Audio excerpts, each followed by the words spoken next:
तो दोस्तों, आप सबका स्वागत है हमारे एक नए सीरीज में। एक्चुअली ये सीरीज पहले से चल रहा था, लेकिन अब हम लोग इसको प्रॉपरली अब रूटीन में हम लोग लेने वाले हैं। हमारा जो सीरीज है वो है डिकोडिंग एसआईआर बिहार। हम लोग एसआईआर को पूरी तरह से डिकोड कर रहे हैं और इससे पहले हम लोग कैंपेन भी चला रहे थे और लोगों को जागरूक भी कर रहे थे। अब हम लोग वीडियो के माध्यम से लोगों तक इंफॉर्मेशन पहुंचाने के लिए एक नया सीरीज शुरू कर रहे हैं। तो डिकोड एसआईआर में आपको बहुत सारे फैक्ट पे हम लोग बात करेंगे और अभी तक के जो फैक्ट्स हैं, बीएलओ के ऐप और वोटर्स के जो हमारे ड्राफ्ट रोल आए हैं वो, और जो फाइनल रोल आएगा उस पे, सारे चीजों को हम लोग सीरीज में देखेंगे। सबसे पहले आज हम लोग बात कर लेते हैं वोट चोरी। ये फैक्ट है और आज हमने भी एक प्रेस कॉन्फ्रेंस देखा है। राहुल गांधी जी ने बाकायदे इस पर एक प्रेस कॉन्फ्रेंस किया है और ये उन्हीं का प्रेजेंटेशन है जो उन्होंने प्रेजेंट किया है वोट चोरी को लेकर, और कैसे बीजेपी वोट चोरी कर रही है महाराष्ट्र में जो ये चीजें हुई हैं, और उसी चीजों को लेकर इन्होंने प्रेजेंटेशन दिया। और बाकायदे इसमें सबूत भी है, बहुत सारे इसमें सबूत है और ये पावर पॉइंट प्रेजेंटेशन अब अवेलेबल है सोशल मीडिया पे भी और हर जगह ये अवेलेबल है आपको। तो मैं भी उस वोट चोरी को लेकर अपने मुजफ्फरपुर विधानसभा का खासकर मैं डेटा एनालिसिस करूंगा और यहां पे क्या हो रहा है और बिहार में इस चीजों का कैसे प्लानिंग की जा रही है और बिहार में कैसे साजिश की जा रही है वोट चोरी करने का। मैं इस चीजों का आपको आने वाले वीडियोस में अच्छे से मैं खुलासा आपको करूंगा। सबसे पहले अभी के मैं एक फैक्ट पे बात करता हूं, जो अभी एसआईआर का जो ड्राफ्ट रोल आया है, आप सब लोग पहले समझ ले, ड्राफ्ट रोल आया है और बीएलओ बहुत लोगों को भ्रमित कर रहे हैं और गांव में तो खास कर चीजें देखी जा रही है कि वो समझ रहे हैं कि मेरा नाम आ गया है। ये ड्राफ्ट रोल है और जो लोग भी ड्राफ्ट रोल में अपने डॉक्यूमेंट्स को जमा नहीं किए हैं उनका नाम फाइनल नोट में कट जाएगा एज पर इलेक्शन कमीशन के गाइडलाइन के हिसाब से। हाँ, अगर बीएलओ कोई खेल कर दे, जिस तरह से इनोमिनेशन फॉर्म के साथ हुआ गया था कि पब्लिक ने कोई भी इनोमिनेशन फॉर्म अपने तरफ से भरा नहीं और उनका फॉर्म जबरदस्ती ऑनलाइन भर दिया गया, वैसे ही विदाउट डॉक्यूमेंट के अगर टारगेट पूरा करने के लिए किसी भी तरह से अगर फॉर्म को अपलोड कर दिया जाता है तो फिर फाइनल रोल में नाम आ जाएगा। और किसका नाम आएगा किसका नाम कटेगा ये तो आने वाला वक्त ही बताएगा। लेकिन ड्राफ्ट रोल में भी खेल हुआ है। पूरे बिहार में लगभग 63-62 लाख लोगों का नाम कटा है, उसमें से हमारे वार्ड का भी बहुत सारा नाम कटा है। मैं अपने वार्ड का सिर्फ डेटा आपको दिखाता हूं, उसी तरह से मुजफ्फरपुर का भी पूरा डेटा है। अपने वार्ड का मैं डेटा आपको पब्लिश कर रहा हूं। हमारे पास खोले वार्ड का डेटा, ये है हमारा वार्ड 8 का स्टेटस। मुजफ्फरपुर 94 जो हमारा विधानसभा है उसमें वार्ड 8 का स्टेटस है। हमारा पहले टोटल जो बूथ था वो बूथ था हमारा टोटल 6, जो कि अभी बढ़ के हो गया 8। आखिर किस तरह से किस मकसद के थ्रू वो कह रही है कि हमने बूथ बढ़ाया इलेक्शन कमीशन, और हमारा जो एनालिसिस है बूथ को लेकर बढ़ाने को लेकर वो मैं आपको आगे बताऊंगा। और इस बूथ में टोटल जो हमारे वोटर पहले थे, ये हम बात कर रहे हैं जो फाइनल, इससे पहले जो रोल था हमारा 7 जनवरी को जो पब्लिश हुआ था, लास्ट वोटर लिस्ट जो पब्लिश हुआ था, और अब ये वोटर लिस्ट अवेलेबल नहीं है पोर्टल पे। याद रखेंगे कि अभी सिर्फ पोर्टल पे एसआईआर का ड्राफ्ट रोल पब्लिश है और पुराना वाला 2003 का है, उसके अलावा कोई भी वोटर लिस्ट पब्लिश नहीं है। ये भी एक इलेक्शन कमीशन का एक बहुत बड़ा, अब साजिश ही कह सकते हैं कि वो पुराने सारे वोटर डिजिटल रिकॉर्ड को हटा देती है ताकि लोग कंपेयर ना कर सके। लेकिन मैं इससे पहले वाले जितने भी बूथ था सारे बूथ का मैंने डाउनलोड करा हुआ है, पीडीएफ मेरे पास अवेलेबल है अपने बूथ का खासकर। तो यहां पे 6 बूथ था जिसमें 6169 वोटर्स थे और अभी एसआईआर का जो फर्स्ट स्टेज का काम हुआ है, जो प्रपत्र जमा करना था, उसके बाद यहां पे 5760 वोटर बचे हैं। 409 वोटर यहां पे खत्म हो गए हैं। क्या ये मर गए हैं या फिर ये शिफ्ट हो गए हैं या फिर ये इनका 2 जगह नाम था, इसको लेकर अभी तक इलेक्शन कमीशन का कोई भी क्लियर कट नोटिफिकेशन नहीं है। ये बहुत सारे लोग मांग कर रहे हैं कि जिस तरह से आपने पहले कहा था कि ड्राफ्ट रोल में इतने लोगों का नाम अभी नहीं आया है या ड्राफ्ट रोल में इतने सारे लोगों का अभी प्रपत्र जमा नहीं हुआ है, उसी तरह से आप अभी डाटा जारी कीजिए, एक डिजिटल रिकॉर्ड जारी कीजिए कि किन किन लोगों का नाम इपिक नंबर के साथ, कहां कहां से किन किन लोगों का नाम कटा है या वो डिलीट जो हुआ है किस रीजन से डिलीट हुआ है, आप उसके डेटा को पब्लिश कीजिए। क्योंकि ये जो एग्जांपल मैं बता रहा हूं, इक्का दुक्का लोग जो चेक करवाने आ रहे हैं, मैं अवेयरनेस प्रोग्राम चला रहा हूं, तो आने के बाद सर्च करने के बाद पता चल रहा है कि उनका प्रपत्र जमा होने के बावजूद भी नाम ड्राफ्ट रोल में से कट गया है। 409 लोग तो सिर्फ हमारे अपने वार्ड नंबर 8 से कट गए हैं। तो क्या ये 409 लोग जनवरी से लेकर और अभी तक मर गए? इतने इस बीच में मर गए क्या हमारे वार्ड के लोग? क्या है, क्या इंफॉर्मेशन उसको लेकर है? कोई इंफॉर्मेशन नहीं है, बस ये कह रहा है कि अपना अपना स्टेटस जाके चेक कीजिए। मैं आपको एक डेटा दिखाता हूं जो वार्ड नंबर हम ही वार्ड 8 का ही है, हमारा बूथ नंबर 47। इससे पहले जो बूथ नंबर 47 था, इस बूथ नंबर 47 में हमारे एक जान पहचान के हैं, मैं हमारे साथी हैं, उनकी मां का नाम नसीमा बेगम, उनके मां का नाम 47 जो नंबर बूथ था, ये आपको जनवरी में इसका नाम था, लेकिन ये प्रपत्र भी इनका जमा हुआ, लेकिन आज के डेट में इनका नाम कटा हुआ है।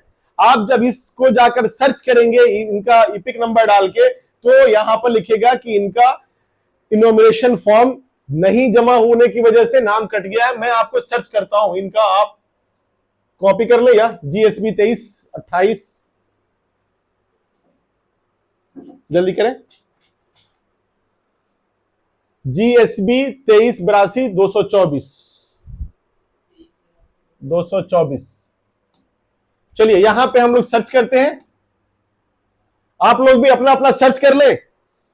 ये भ्रम में न रहे कि हमारा ड्राफ्ट रोल में नाम आ गया है, वहां पे भी डॉक्यूमेंट जमा है कि नहीं जमा है, ये आप सर्च कर ले। स्टेट यहां पे बिहार, इपिक नंबर GSB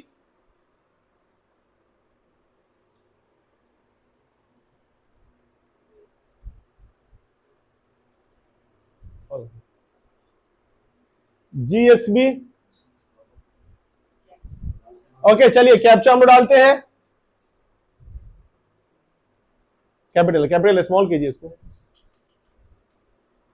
तो मैं सिर्फ दिखाना चाह रहा हूं कि किस तरह से नाम को डिलीट किया गया है और ये क्यों डिलीट किया जा रहा है, इसका आगे मकसद क्या है, क्या होना है आगे, आपको ये सारी सच्चाई पता चलेगी। देखिए यहां पे मैं लाइव सर्च कर रहा हूं आपके सामने वीडियो में, थोड़ा टाइम लगाएगा, कारण इसका खासकर टाइम इसलिए लगा रहा है कि इसका ड्राफ्ट रोल में नाम है ही नहीं। तो ड्राफ्ट रोल में नाम नहीं होने के केस में अब ये कह रहा है कि BLO से मिलिए। आ गया यहां पर, आपका नाम ड्राफ्ट रोल में नहीं है, कृपया अपने BLO से संपर्क करें। और BLO का नाम भी है और फॉर्म नंबर 6 ऑनलाइन भरने के लिए दे रहा है, लेकिन फॉर्म नंबर 6 ऑनलाइन अभी नहीं जमा हो पा रहा है ड्यू टू एनेक्स्टर D। अभी एनेक्स्टर D क्या है आगे के वीडियो में मैं इसको बताऊंगा, और ये बहुत इंपॉर्टेंट है, खासकर नए वोटर्स को जोड़ने के लिए। पूरी तरह से सिस्टम को बदल दिया गया है। पहले नए वोटर्स BLO बनाते थे, अब ये नए वोटर्स ERO और ARO के लेवल पे बनेगा, जिसके लिए कैंप लगाने की बात हो रही है, और कैंप में जाकर अगर नए वोटर्स को जोड़ना है तो वहां से जुड़ेगा। आखिर ऐसा क्यों? BLO क्यों नहीं जोड़ सकते हैं और ERO जोड़ेंगे, क्या इसके पीछे की मंशा है, मैं आपको आगे वीडियो में बताऊंगा। तो ये इस तरह से आप जाकर चेक कर ले। बहुत का तो या तो ड्राफ्ट रोल में नाम ही नहीं है, और अगर ड्राफ्ट रोल में नाम है भी तो ये देखे कि डॉक्यूमेंट जमा है कि नहीं जमा है। अब यहां पे खेल भी शुरू हो चुका है, मैं आगे की वीडियो में आपको बताऊंगा खेल क्या है, कि बहुत लोगों का जो मर गए थे उनका प्रपत्र जमा हुआ, और अब आज से ये डेटा आना शुरू हो गया हुआ है कि उनका डॉक्यूमेंट भी जमा का स्टेटस हो गया है। पहले तो ये था कि प्रपत्र जमा है, लेकिन आज के डेट में स्टेटस आने लगा। मैं अभी उसको नहीं, जानबूझकर मैं उस इपिक नंबर को नहीं पब्लिश कर रहा हूं, ताकि ऐसा ना हो कि उसको BLO जाकर फिर ठीक कर ले। बहुत सारे डेटा अभी आने लगे हैं कि जो डेटा ये बता रहा है कि उनका डॉक्यूमेंट ऑलरेडी जमा है, वो इंसान मर चुका है लेकिन उनका डॉक्यूमेंट जमा है। पता नहीं किस भूत ने उनका डॉक्यूमेंट जमा करवाया होगा BLO के पास, या फिर BLO को ऊपर से दबाव पड़ना शुरू हो गया है कि आप सब लोग बगैर डॉक्यूमेंट के अपलोड करने लगे, या फिर BLO की गलती भी नहीं है, क्योंकि BLO का OTP लेकर जो नगर भवन या पंचायत भवन में जो कैंप लगाया गया है, जहां पे बहुत सारे डेटा ऑपरेटर बैठे हुए हैं, वो बेचारे BLO का ओटीपी लेकर और without document, without any paper के वो सीधा से फॉर्म को जमा करना शुरू कर दिए हैं ताकि वो ये कर सके कि फाइनल रोल में उनका नाम आ जाए। और मैं चैलेंज के साथ ये कह सकता हूं कि अगर जेन्युइन तरीके से पेपर लेने की बात होगी तो शायद 40% भी वोटर नहीं बचेंगे। और मुझे नहीं लगता है कि इलेक्शन कमीशन इतना बड़ा रिस्क लेने जाएगी एकदम जेन्युइन तरीके से।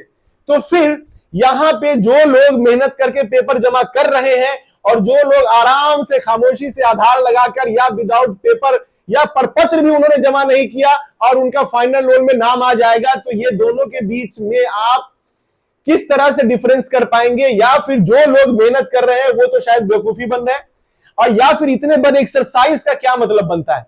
आप करोड़ों करोड़ रुपया खर्च कर रहे हैं। आज के रेट में 14,000 रुपए के आसपास बीएलओ को आपने दे दिया है और ईआरओ को अभी 25,000 रुपया आपने बढ़ा दिया है, उसको देने की बात हो रही है। तो आप इस तरह से जो करोड़ों और अरबों रुपए का आप खर्च कर रहे हैं, आखिर इसका क्या हासिल है? जब विदाउट डॉक्यूमेंट ही आपको फाइनल ड्राफ्ट रोल तैयार कर देना है तो इसका क्या मतलब बनता है? बहुत सारी बातें हैं।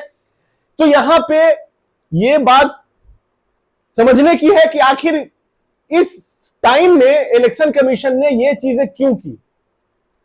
तो यहां मेरा जो अपना एनालिसिस कहता है और जो प्रोसेस अभी चल रहा है, इसमें एक बहुत बड़ा काम ये होने वाला है कि जेन्युइन वोटर्स के नाम कटेंगे और जो फेक वोटर हैं, खासकर जो आसपास के डिस्ट्रिक्ट के वोटर्स होंगे, डिस्ट्रिक्ट इंटरचेंज बहुत ज्यादा होने वाला है। जैसे मुजफ्फरपुर डिस्ट्रिक्ट में नए वोटर्स जोड़े जाएंगे, आपके समस्तीपुर, सीतामढ़ी और दरभंगा आसपास के इलाका के वोटर्स यहां जोड़ दिए जाएंगे और यहां के वोटर्स को, कुछ निश्चित वोटर्स को दूसरी जगह जोड़ दिया जाएगा, ताकि अगर यहां विधानसभा का इलेक्शन हो तो वो वोटर आराम से यहां पर आके वोट गिरा के चला जाए।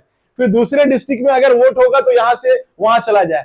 यही कारण है कि वोट बनाने का जो मामला है, नए वोटर्स को अब नीचे के लेवल से वोटर्स नहीं जुड़ेंगे, ईआरओ और एआरओ के लेवल पे वोटर जुड़ेंगे। तो ऊपर से अब जितना जिनका मन होगा वो डेटा आ जाएगा, सरकार की तरफ से वो डेटा आ जाएगा और पार्टी की तरफ से, अब किस पार्टी की तरफ से आएगा वो तो अब तक जाहिर है कि पार्टी की तरफ से डेटा आ जाएगा और उसको ऊपर से जोड़ दिया जाएगा। और ये जोड़ा कैसे जाएगा, मैं इस चीज को समझाने के लिए मैं बूथ का आपको यहां पर डिटेल देने जा रहा हूं। सिर्फ मुजफ्फरपुर में 96 बूथ बढ़ाया गया है, सिर्फ 94 जो है उसमें सिर्फ 96 बूथ बढ़ाया गया है। जैसे हमारे वार्ड में यहां पर 2 बूथ बढ़ाया गया है और बूथ में जो मैक्सिमम संख्या अब किया गया, पहले 1500 और 1200 किया गया है, इसमें से किसी बूथ में भी 1200 नहीं है। और यहां तो आप देख ले 519 है, 610 है, 622 है, लगभग सब में अभी दुगना यहां पे वोटर्स ऐड होंगे। अब यहां पे जो नए वोटर्स ऐड होंगे, क्या ये इसी वार्ड के ऐड होंगे या फिर ये जो 400 कटे हैं या कुछ और नए ऐड होंगे वो किसी और जगह के ऐड होंगे? इस तरह से हर एक जगह के बूथ पे इस तरह का सेटिंग्स मुझे लगता है किया गया। इसके पीछे एक और कारण क्या है? बीएलओ। ऐसे बीएलओ को दिया गया है जो अभी पहली दफा बीएलओ बन रहे हैं, टीचर्स लेने से इनकार कर रहे हैं। आज 7 तारीख हो गया, 1 तारीख को ये चीज आया, अभी तक कोई बीएलओ, ये बीएलओ अपॉइंट है लेकिन ये बीएलओ ना आ रही है, ये बोल रहे हैं कि हमें कुछ पता ही नहीं है, करना कैसे कुछ जानकारी नहीं है। जानबूझकर नए बूथ पर इस तरह के बीएलओ बनाए गए हैं कि वो वोटर्स को पहचानेंगे ही नहीं, वहां पे नए वोटर्स ऐड कर दिए जाएंगे और नया बूथ होने के कारण दूसरे लोग भी, पॉलिटिकल पार्टी के भी दूसरे लोग वहां पे कुछ खास कंप्लेन नहीं कर पाएंगे।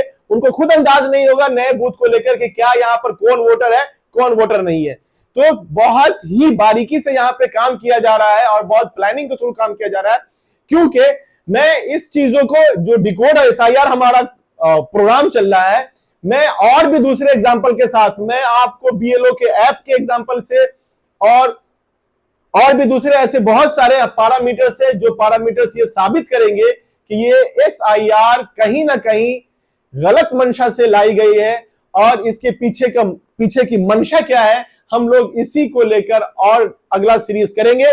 तो फिर मिलते हैं अगले वीडियो में, तब तक के लिए गुड बाय।